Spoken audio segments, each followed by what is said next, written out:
Hi, my name is Adora and you're welcome to Dora's Zone. And today I'll be taking you through a short journey of mine living in Stoke-on-Trent, United Kingdom. And if you are a new subscriber, thank you very much for subscribing. Thank you very much for believing in me and thinking I'm worth watching.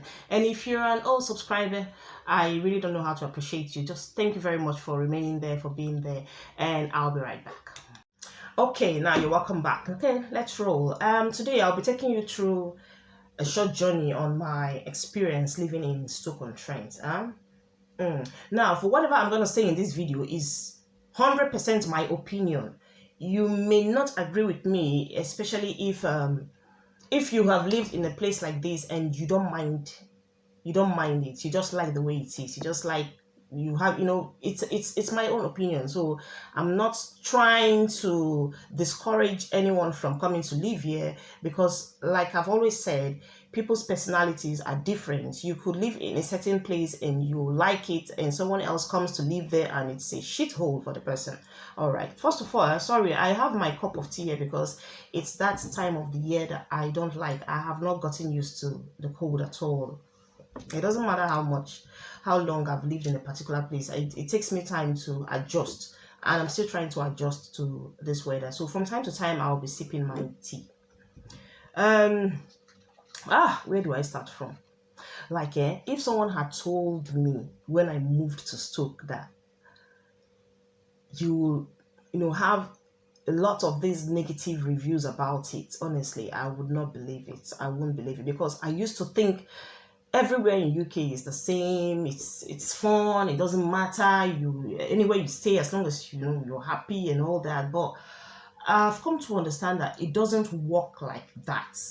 I made a video the last time, talking about how different places you live in UK can affect you. And like I would always say, I used to think I'm a strong person, yeah, to an extent, but there's certain things that can break you. And I would agree at this point that having lived in Stoke-on-Trent broke me. It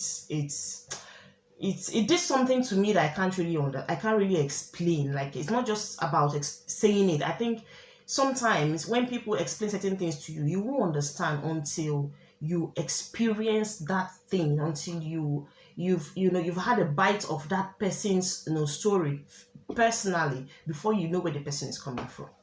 Okay, before I moved to Stoke-on-Trent, I've lived in quite a few number of places in the UK, and some good, some okay. I've lived in London, and London is beautiful. Who doesn't love London? It all depends on what you want, but I love London. Living in London is like living in Nigeria. The hustle, the bustle, and the fun and everything. Although London still has its own downsides, but honestly speaking, I love London. I've lived in Halifax, and Halifax is a town in West Yorkshire. It's a small town, and in as much as it's small, it still has this large population of it still has this large multiracial population. You see the blacks, you see the Asians, you see the whites, you see different kinds of people there. It's still a very beautiful place. It's somewhere I really love, and funny enough, it's somewhere I hold very close to my heart. I lived in Halifax for 5 years. Was it 5 years? For 4 years. For 4 years, and honestly, all through that 4 years, it was beautiful. And what made it very, very fantastic for me is because I have friends there that are very close to my heart. So each time I go to Halifax, it's like I've just gone back home. And then whenever I go back to Stoke-on-Trent, oh dear Lord. Anyway, back to my story. When I moved to Stoke-on-Trent, I was excited because having lived in Halifax, I've lived in Wakefield. It's another small town somewhere in West Yorkshire. And then having lived in some of these places, I discovered that Stoke-on-Trent is a big city. Like, population-wise, it's quite massive. It's big in the sense that you can't really go around Stoke-on-Trent in a day. compared to going around like Halifax. You can go around Halifax in a day. You can go around Halifax in less than 5 hours. You've gone around Halifax. Wakefield, I believe you can do the same, but Stoke-on-Trent is a wide place, and I loved that. I didn't really like a place where you know everybody, like everybody knows everybody. That was what happened when I was in Halifax. It's like we all knew each other, like it's just a small circle. So I wanted something that was a bit more wide, like you have to travel for like miles before you get to the city center. You have to, I didn't want something that had everything in just one spot. So when I moved to Stoke-on-Trent, I was excited and I said, yeah, this is the kind of thing I like. I like a big place like this. I like a big city like this. And having known that Stoke-on-Trent has about 6 towns inside of it, like in Staffordshire. Stoke-on-Trent, sorry, is a city in Staffordshire. Staffordshire is the major council that houses Stoke-on-Trent. So I was excited. I moved in, and for the first few months, everything was okay. As at the time I moved in, I was pregnant, so I didn't really get to go to so many places or to know so many things. It was just all about me staying at home. And I think the only appointment I was having as at that time was hospital appointments, antenatal, and all that. So I didn't really know so many things. Fast forward to so many months later, it began to hit me. The first major setback I had was when I was looking for a job. Now, like in the UK, most people start their career as a care assistant. I started mine as a healthcare assistant. So when I wanted to start working, it was very, very much okay for me to start as a carer, as a healthcare assistant. So I just went for it. I just registered with a few agencies, and then, I started working. But I discovered that in most of these jobs, most of the time when I go to work, it's either I am the only black or we're just two. Majority of the cases, we're not more than 3 working in the same place, like 3 blacks. And at a point I was like, okay, well, let's see, maybe I'm just starting off here. I've not really gone round. I've not really worked in a large number of places. Maybe there are other places where you see, these black people or Asian people, or just people from other races working. So initially, I didn't see anything wrong with that. Honestly, I didn't. I just felt it's okay. It doesn't really matter. But as time went on, I discovered that, it seems there are not really many black people around here. So one particular day, I went to the city center, and on getting there, I discovered quite a number of black people there. Like I just saw a lot of people shopping, people walking by and all that, and they were blacks, Asians and all that. And then I was like, oh, wow. So we have all these people in this city. Where have they been all this while? Like, why don't I really see them around? Like, what's happening? Then I discovered that most of them were students. So because Stoke-on-Trent has a university, Staffordshire University, and then it has a neighboring university, that's University of Crewe. Crewe is a town just on the outskirts of Stoke-on-Trent. So most of these people I was seeing back then are students. Students from different countries. You see the Indians, those from Bangladesh, those from Pakistan, those from Nigeria, those from Ghana. There were lots of students. So those were the people I saw at the city center. And I was wondering, why don't I see all these people, like in the place of work and all that? But they were there for a purpose. They were there mainly because they had their education there in Stoke-on-Trent. So on one other occasion, I got this permanent job somewhere, and I saw about 3 black ladies, 3 young girls, one Nigerian and the other 2, I think, from Sudan or so. And we got talking. And these ladies told me that they only came to Stoke-on-Trent just for the university. That once they finish their degree, they're running away. That they've never seen such a depressing place like Stoke-on-Trent. They have never seen such a place like that. The way they describe Stoke-on-Trent, and then I was just about a year in Stoke-on-Trent, so I was like, hey God, oh, where have I found myself? The way they described the place, one of them said that she's only here just because of school, and once she's done, she's leaving. Then I got to understand that Stoke-on-Trent University I think is the cheapest university, is the most affordable university in the United Kingdom. So that's why you have a whole lot of people coming in here, because it's very, very affordable compared to some other universities, compared to some other schools here in the UK. So you find a whole lot of students coming here. So the way they talked about Stoke-on-Trent, the way they finished Stoke-on-Trent, I was like, hey, my God, oh, how did I get myself here? Like at a point, honestly, I still regretting, I still feeling bad. I was like, have I not made a mistake by moving down here? But on the other hand, I said to myself, you know what? Don't let people's opinion discourage you. Don't allow people's point of view on a particular issue put you back. Because they say one thing might be good for one person, it might not be good for the other person. So I was like, okay, no, fine. Let me encourage myself, I don't want their opinion to discourage me. I don't want their opinion to make me feel bad. And I stayed on. I kept doing the things I was doing. And then the second thing that hit me was activities for children are very, very, very limited. If not, at some point I was asking myself, I had to use, at a point my phone became my best friend because I was always checking Google. I was always checking Google. Where are the best places to take kids to? What can I do on a family day out? Where can I take my children to? Where can I? I was always asking questions, but I wasn't really seeing much. Honestly, I wasn't really seeing much. The only thing around is just a few parks, a few dead parks. Now, when I mean dead parks, like dead, empty parks, nobody even goes there, nobody goes around there. Sometimes you go to the park and it's just a few of you there at the park, and it was not really encouraging. It wasn't interesting.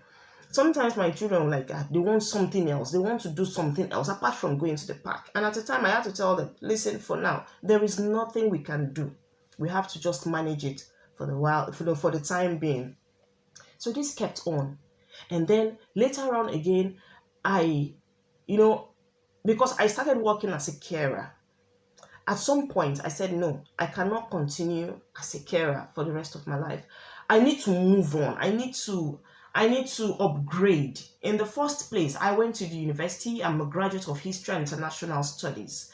And I'm not just going to settle down as a carer or working as a healthcare assistant for the rest of my life. I just wanted to use that healthcare stuff to like climb the ladder and just brush up your skills, and number one, while you're sitting waiting for something bigger to come, get busy. So that was why I opted for that. I love my job as a healthcare assistant, but I didn't want to remain there. So I tried applying for something else. I tried moving on. I tried getting some other kinds of jobs, but this was where I got stuck. It wasn't forthcoming. It was almost as if it was non-existent. Honestly, I tried. I was always submitting my applications, always submitting my CVs, always trying my best to see if I could get something very, very much different from the healthcare sector. It was not in existence. The only job that was available that was widely available in Stoke-on-Trent was working in a warehouse. In fact, when you move to Stoke-on-Trent, just be prepared that it's either you're working as a healthcare assistant, or you're working in a warehouse. Those are the two most popular jobs you find in Stoke-on-Trent. So I said to myself, no, I don't think I want to do that. I don't think I want to go that route. Let me look for something else. So I kept searching. Excuse me. So I kept searching, I kept applying, and sometimes you don't even get a reply at all. Sometimes, even when you get a reply, they call you and they're like, as if they're trying to follow up your CV, your application, and you don't even get to hear anything from them again.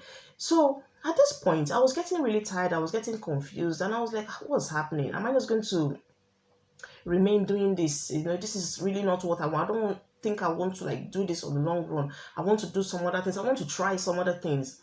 It was not working. Then we were traveling. Then we used to travel. Sometimes we travel to London. We travel to Halifax. We travel to Manchester. We travel to Leeds. We just go out for the weekend. Sometimes we go out for the weekend. We go out like Friday. We come back on Sunday just to see other places, just to have a little bit of fun. Because like I said, there was nothing going on for us in Stoke-on-Trent. So for us to have fun, we travel out of the city to go and enjoy ourselves and come back. So each time I go out of Stoke-on-Trent to other cities, and when I even just come down at the train station, sometimes I look around, I'm like, come on, are these not black people walking here? Are these not Asians walking here? If you go to Manchester Airport, Manchester Piccadilly Airport, Manchester Piccadilly train station, you will be amazed at the number of ethnic groups you see walking there. Like, it's a sandwich of different cultures.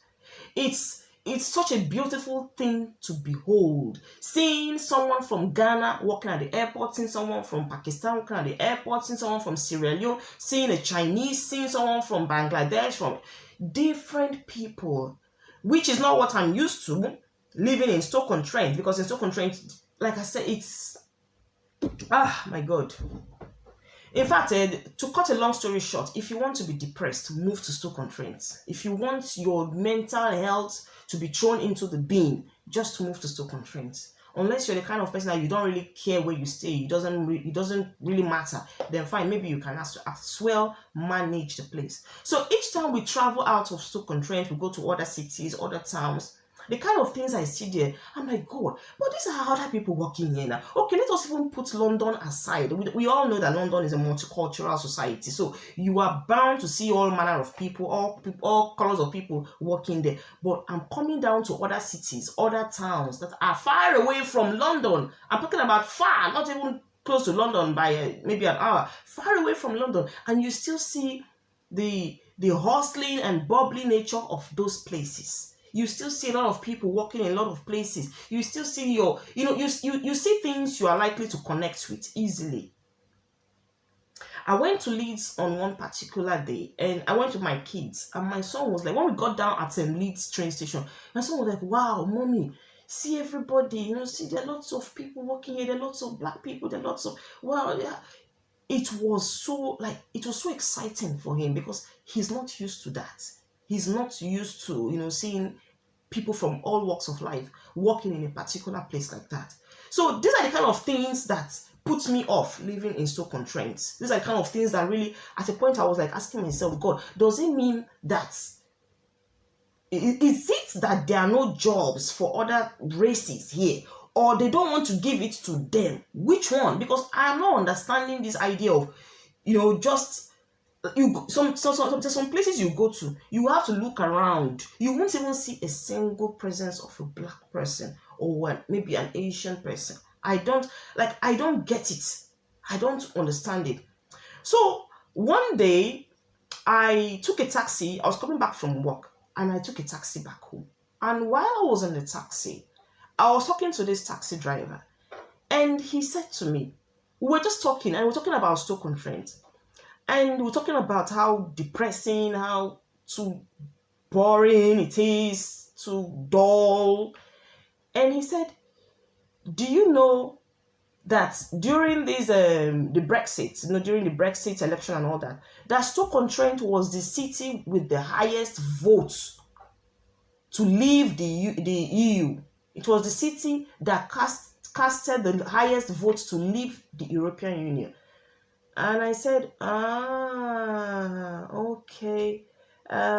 It's all beginning to make sense now. It's all beginning. I'm beginning to, puzzle these things together. If they are actually the people who voted more to leave the EU, I think that means they like themselves the way they are.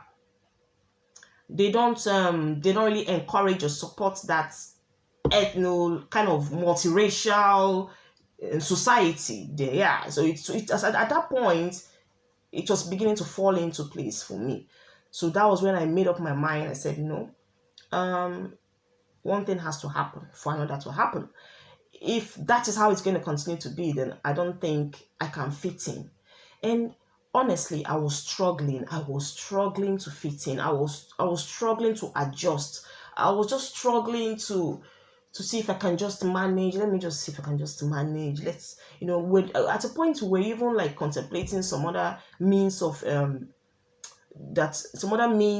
survival, or some other survival skills that we could use just to make us forget about the downsides of the city. But it was like it was like it was like we're wasting our time. It was just like we're wasting our time. No matter what we did, it was not working. You are here. It's either you adapt to the boring way of living, or you just go. So another experience I had was when I went to the hospital one day, and then on getting there, I saw a few black doctors. I saw a few black doctors, and I was like, wow. It all got to a point that when I even see black people around, I'm like, wow. I'm like, wow, see this black girl. I'm excited. Yeah, I was even behaving like a bush girl. I was at a point I was behaving so timid because I would see things that I normally used to see before, and I just walk away, or I just walk. It's normal. But when I now see them in Stoke on Trent, I'm like, wow, I'm excited. It's like when you just bring somebody out from the bush and put the person in a posh area, or someone come from the village and just picture bringing me out from the village in Nigeria straight to America. Can you imagine the way I will feel, the excitement and all that? That was how I used to feel when I see a fellow black person. I'm like, oh God, thank God, I finally seen a black person now. This excitement was there. But I said, no, this cannot be a normal way of living. I can't be getting excited for seeing things, or seeing people, or being in or having an experience that is supposed to be normal to other people. When it's not good, like I'm an abnormal person. It's not like I am daft. These are the kind of things that, as in a normal society, it should just be termed as a normal thing, seeing people from all walks of life. So all those things began to have effect in me. So like I said, I went to this hospital and I saw a few black doctors there. And I was excited. I was like, wow, see black people, doctors, wow, that's a nice thing. Oh, that's good, that's impressive, that's encouraging. But then I later understood that they don't even live in Stoke-on-Trent. They live elsewhere. They live in other cities. They only come here to work. And the reason why they still hold on to their jobs, or they have these jobs, is because they are very much in demand. Doctors and nurses are very much in demand. So it doesn't matter your skin color. As long as you're a doctor or you're a nurse, you will be employed because they need you. At this point, they can't even show favoritism anymore. At this point, they won't even look at your skin color. At this point, they don't have a choice. They just have to employ you because they know those are the kind of people that are very, very, very much in need of. So I just said to myself, wow, they are blacks. They don't even live here. So I'm sure if they lived here, they would have moved on. They would have moved out, because it's not just about a job now. Like it's being in a particular environment or society. It's not just about your job. It's not just about going to work in the morning and coming back at night. There's so many things that makes one happy. There's so many things that puts your mind at rest. There's so many things that keeps body and soul together. So when I saw these people, I was excited, but I said to myself, no, this is not a normal excitement. This should be normal, seeing people from any part of the world doing any kind of job that is, as long as it's legal, it's a normal thing. So why should I now be excited seeing people doing this? So that was when I pinched myself and I was like, well, I don't think I can continue, And then when I moved down here, I discovered that there were a lot of black people that used to live here before, but they left. They moved out when they could not continue. They moved out when they felt like, man, what kind of a place is this? What kind of a city is this? Like, for Christ's sake, is this part of United Kingdom? There's something a bit odd about the place. So they moved out. I've heard a lot of stories about people that moved in here thinking, okay, wow, it's a quiet place. Let's go see how to raise our kids. Let's go see how to start a family. Let's go see how to promote and adjust our lifestyles. But on getting here, it's just the exact opposite of what they were expecting, and they moved out. Some were depressed, some were frustrated, some were so bored to the extent that they were losing it. They were losing their minds. Now, like I said earlier, you will not understand until you live in a place like this.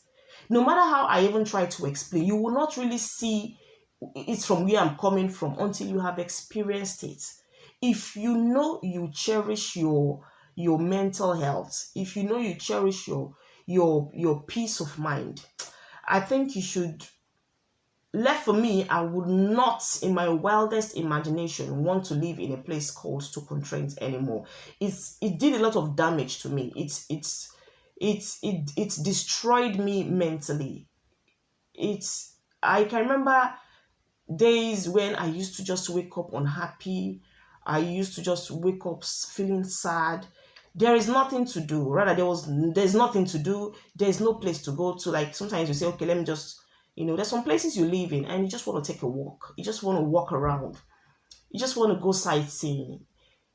There's nothing like that in Stoke-on-Trent. If you decide to walk the city center, the only people you see in the city center, most of the people you see in the city center, in the so-called city center of a big city, are homeless people, maybe people sleeping on the floor, drunkards, druggies, the general name, the JKs, the junkies. Those are people you see around town.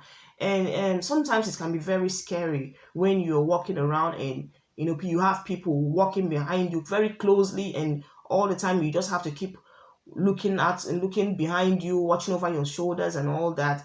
And even I've heard a few people, even a few British people, even complain that they don't even like the idea of going to the city center. There is nothing there. There is nothing happening in the city center. I think this is the only city center I've seen so far that have about 50% of their shops closed, boarded up, because there is nothing. There is no life there. Economically, it is a dead place to be. So if you want to live in a place that has an economical downfall, then Stoke-on-Trent is the best place to come. If you go to the city center, you go to this shop today to buy something.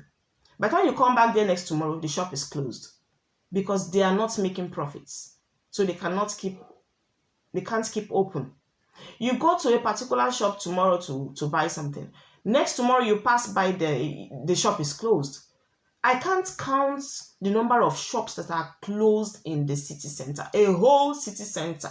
I can't count the number of shops that are closed, the number of businesses that have been locked down because there is nothing happening. But there are some other cities where you go to, you have to look for shops. You have to, if you want to rent a shop, you have to look for it because there is nothing available, which means everything is taken up.